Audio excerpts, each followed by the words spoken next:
Selamat datang di The Deep Dive. Anda pernah ngerasa nggak sih kalau teori-teori besar dari Barat, kayak Marxisme atau liberalisme gitu, rasanya kadang kurang klik ya? Kurang pas gitu buat ngejelasin realitas Indonesia yang, gimana ya, kompleks dan naik turun banget nih? Nah, hari ini kita punya sumber yang menarik banget nih untuk Anda. Kita akan fokus ke sebuah analisis kritis dari buku Tidalektika, Filsafat Gelombang Membaca Realitas karya Puetra Adi Suryo. Misi kita dalam penyelaman kali ini itu mau coba bongkar sebuah ide yang cukup radikal. Bagaimana kalau kita berhenti melihat sejarah Indonesia itu sebagai jalan lurus di daratan gitu, dan mulai melihatnya sebagai gelombang di lautan? Mari kita bongkar ini sama-sama. Oke, jadi gagasan intinya itu kan pergeseran dari imajinasi daratan ke imajinasi oseanik. Kalau pemikiran kayak Hegel atau Marx itu kan melihat sejarah lurus ke depan ya. Ada satu tujuan akhir. Betul, teleologis sifatnya. Nah, Tidalektika ini menolak itu mentah-mentah. Menurut buku ini, sejarah Nusantara itu nggak linier, tapi kayak siklus pasang surut. Jadi, misalnya, kejayaan Sriwijaya itu nggak runtuh kayak bangunan, tapi surut. Dan energinya jadi arus bawah gitu ya untuk gelombang berikutnya. Tepat. Tapi ini kan kedengarannya puitis banget. Gimana caranya ide puitis ini jadi sesuatu yang bisa diukur? Nah, itu dia pertanyaan kuncinya. Disinilah buku ini melakukan lompatan yang paling ambisius.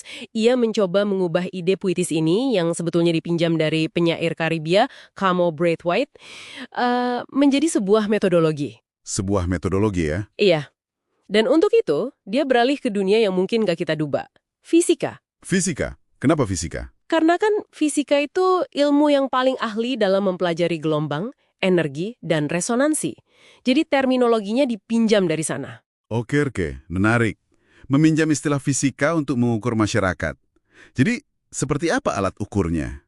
Ada beberapa konsep kunci. Pertama, ada yang namanya amplitudo sosial. Amplitudo sosial. Ini dipakai buat mengukur intensitas atau kekuatan sebuah peristiwa. Misalnya, demo kecil, amplitudonya rendah. Tapi reformasi 98, wah itu amplitudonya luar biasa besar. Gelombangnya tinggi banget. Paham. Lalu yang kedua? Yang kedua ada frekuensi sosial. Ini buat mengukur kecepatan perubahan. Oh, oke. Era digital sekarang ini, di mana tren bisa berubah dalam hitungan jam, itu frekuensinya tinggi sekali. Ah, saya nangkap. Jadi ini kayak cara ngasih volume dan tempo ke peristiwa sejarah ya. Amplitudo itu seberapa keras suaranya, dan frekuensi seberapa cepat iramanya. Tepat sekali. Analogi yang bagus. Dan puncak dari semua ini adalah sebuah formula yang disebut indeks resonansi komposit atau IRK. IRK. Oh, jadi kayak badai sempurna versi sosial gitu ya. Punya contoh konkretnya nggak? Contoh paling jelas yang dibahas di buku ini ya tahun 1998. Oke. Waktu itu ada gelombang krisis ekonomi yang dahsyat, bersamaan dengan gelombang krisis kepercayaan politik pada rezim.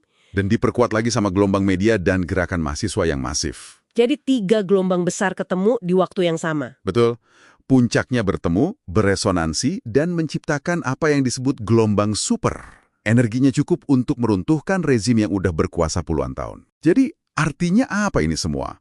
Kalau kita bisa mengukur resonansi ini, apa berarti kita bisa, katakanlah, memprediksi kapan titik kritis sosial tercapai? Ini kedengarannya kayak upaya dekolonisasi pengetahuan ya. Menciptakan teori dari geografi kita sendiri. Itulah tujuannya. Sebuah upaya menciptakan alat analisis yang nggak diimpor dari daratan Eropa.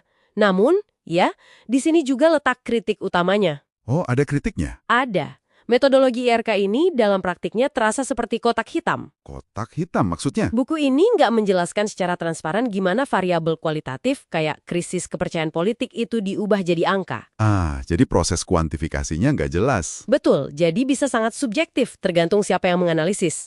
Jadi ada risiko bias yang besar ya di sana. Oke, ada masalah lain? Ada satu lagi yang lebih filosofis.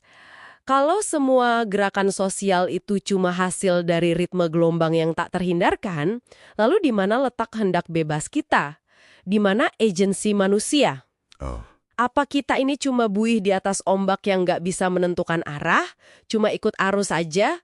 Nah, itu pertanyaan besar yang belum terjawab oleh kerangka ini. Oke, jadi ini sebuah kerangka yang sangat provokatif tapi masih dalam tahap proposal ya. Belum selesai. Tepat. Anggap saja dialektika ini bukan sebuah jawaban akhir, tapi sebuah, gimana ya, pembuka percakapan yang brilian. Dia ngasih kita kacamata baru yang sangat berharga untuk baca ulang sejarah Indonesia. Meskipun sebagai metodologi ilmiah yang ketat, perjalanannya masih panjang. Dan ini mungkin meninggalkan sebuah pemikiran untuk Anda renungkan, jika sejarah memang sebuah ritme gelombang yang bisa diukur. Apakah itu berarti kita ditakdirkan untuk pasrah pada arusnya? Atau sebaliknya, justru dengan memahami hukum-hukum gelombang ini, kita bisa belajar menjadi peselancar yang lebih andal, yang mampu menunggangi ombak sejarah untuk mencapai tujuan yang kita inginkan.